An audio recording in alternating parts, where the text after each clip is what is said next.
Good morning, Caleb. What am I saying? Good afternoon, Caleb. It is Friday, the 12th of June, 2026, and it is after 3. It's almost 3:45 in the afternoon. Boy, I am running late.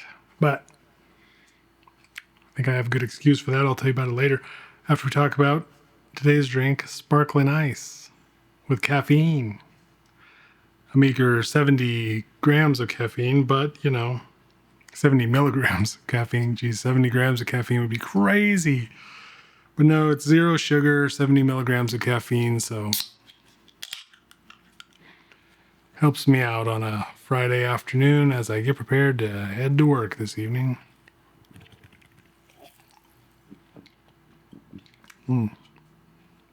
Has a strong blue raspberry flavor for such a zero sugar, zero carbs, 5 calories. So there's something in there. Yeah, anyway,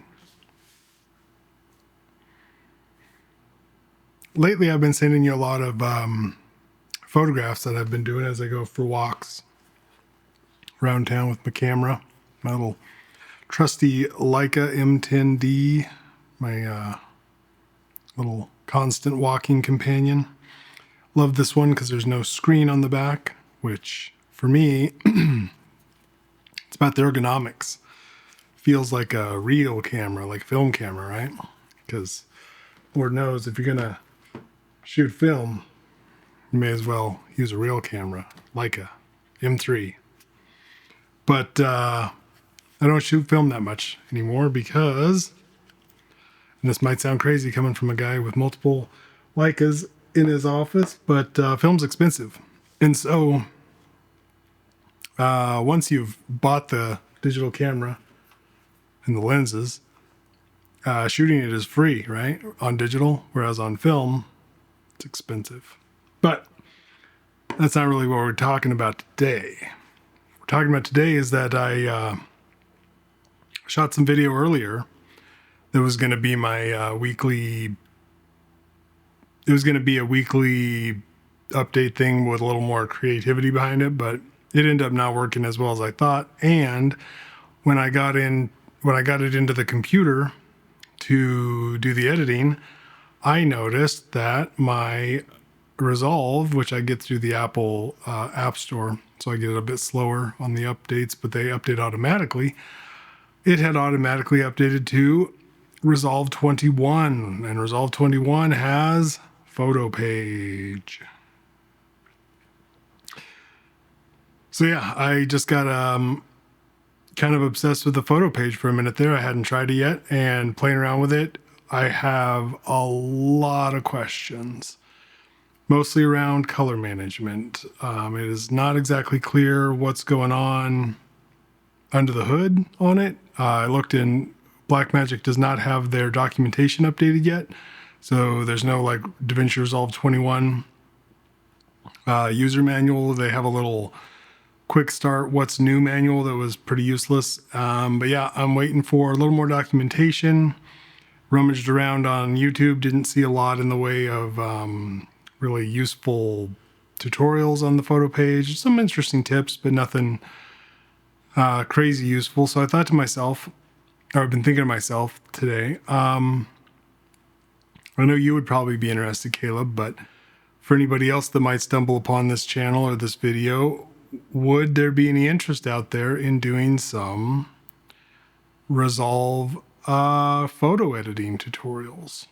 I know I've not been good about getting Resolve video editing tutorials or color grading tutorials out there, but I like to think of myself as a reasonably competent Resolve user as far as color grading and whatnot goes. So I don't know if anybody out there is interested. I plan on doing a whole lot more photo editing in Resolve.